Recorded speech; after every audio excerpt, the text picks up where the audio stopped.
تشاهدون الآن. في الفيديو ده هنديكم شوية نصائح للمونتاج، وإيه هي أهميات المونتاج، وليه فايدة المونتاج في الفيديوهات. لو أنت مستمتع بالمونتاج كمل معنا الفيديو للنهاية.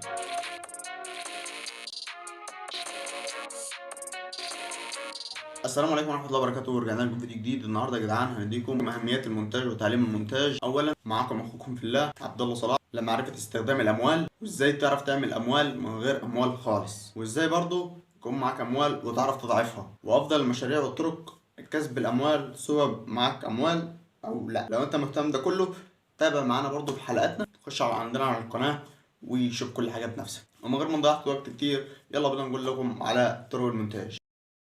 المونتاج له عامل كبير في الفيديوهات، ليه ولماذا وكيف؟ ان الفيديو وهو متمنتج بيخلي المشاهد يتفرج عليك للاخر، او بمعنى صح يتفرج للنهايه. فلو الفيديو ما فيهوش اي مونتاج خالص الفيديو هيبقى وحش. اولا حركات اهتزاز الزوم والريعان والحركات والزوم واحده واحده والكلام اللي انتوا بتشوفوه ده كلته له عامل كبير. ما تفكرش انك بتعمل الزوم ده وخلاص، لا، ده المشاهد بيستمتع معاك.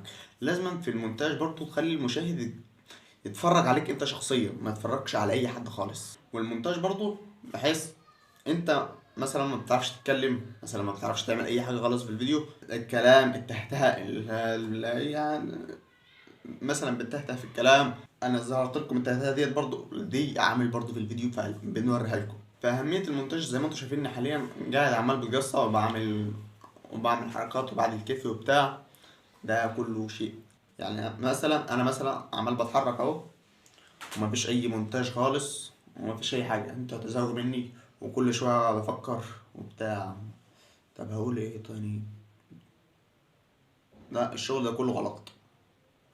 فلازم يا عزيزي المشاهد انك تعمل المونتاج وتعمل الزوم وتكتب على الشاشه. والمونتاج برضو بيتعبكم في حاجه كمان، المونتاج انت بتغيب وبتغيب جامد كمان. اكتر حاجه ديت الناس بتزهق منها المونتاج. فانا واحد من الناس بطلع لكم المونتاج بتاعي جامد عشان يعجبكم، وعشان برضو ما اقعدش اتهته في الكلام، وساعات بنسى كلام اقوله وبفكر وبتاع، فالدنيا كلها هتبوظ معاك في الفيديو والمشاهد هيسيبك ويطلع بره. فانت برضو وانت بتمنتج حاول تراجع الكلام اللي انت بتقوله مره واثنين وثلاثه، عشان ما تقعدش قدام الكاميرا وتقعد تتهته في الكلام كده وتتلخبط وبتاع. امال ليه اخترع السيناريو والكتابه وكل ده ليه؟ انا واحد من الناس، بصوا يعني الفيديو جاي هديكم الطرق للحفاظ على الاموال وكل حاجه من دي. تمام، انا لقيتكم مستمتعين بالمونتاج فقلت انزل لكم فيديوهات برضه عن المونتاج، اتكلم عن جميع المنصات اللي بتدي فلوس بس عن تجربه. جرب الطريقه وبعدين بديها لكم. يعني كل الطرق اللي انا حاطها لكم ديت عن تجربه. لازم يا عزيزي المشاهد انك تظبط المونتاج وتحاول تقصص، ما تظهرش اي مجال للسكوت خالص. لازم تكون بتعرف تتكلم على طول وراجع الكلام بتاعك اول باول.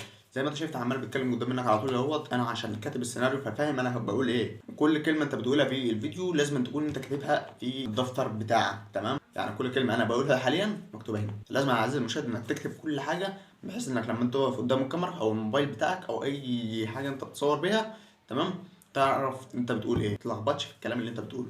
انا اي نعم انا بقصص ياما وبمنتج ياما وبطلع الفيديو حلو، بس الكواليتي اللي انا مش عارف لسه اظبطها عشان الجهاز بتاعي ضعيف شويه. لازم يا عزيزي المشاهد انك تظبط نفسك، تظبط المونتاج، هتعرف تظبط الصوت، هتعرف تظبط الصوره، هتعرف تعمل الوان، هتعرف تقصقص، هتعرف تحط ايموشنات، تعرف تحرك الفيديو يمين وشمال، تعرف تضيف صوت، تعرف تعمل اي حاجه انت عايزها. اهم شرط المونتاج. ليه بتشوف الناس كل المشاهير بيمنتجوا وبيطلع عينهم في المونتاج، وليه بيجيبوا ناس تمنتج لهم اساسا؟ هو المونتاج ده لو مش شرط اساسا ما كانوش جابوا اي حد المونتاج ده. المونتاج ده له عامل كبير في كل المنصات، على التلفزيون، في السينما، وانت بتصور فيديوهات عاديه، ان انت بتصور في اليوتيوب، في الفيس، في الكواي، في تيك توك، اي منصه لازم المونتاج. وبس كده اعزائي المشاهد، عشان ما اطولش عليك الفيديو لا تنسى زر اللايك والاشتراك في القناه وتفعل زر الجرس ليوصلكم كل جديد. والكلام ده كله برضه يا جدعان انا كاتبه، عشان ساعات برضه انت هتنسى الكلمه، كل ده بيتنسي. انا كاتبه وكاتبه في ميعاده برضه، اللي تقوله ده انت كاتب المعتقد. تمام، ان شاء الله باذن الله انتظرونا في فيديوهات كتير هتنزل لكم.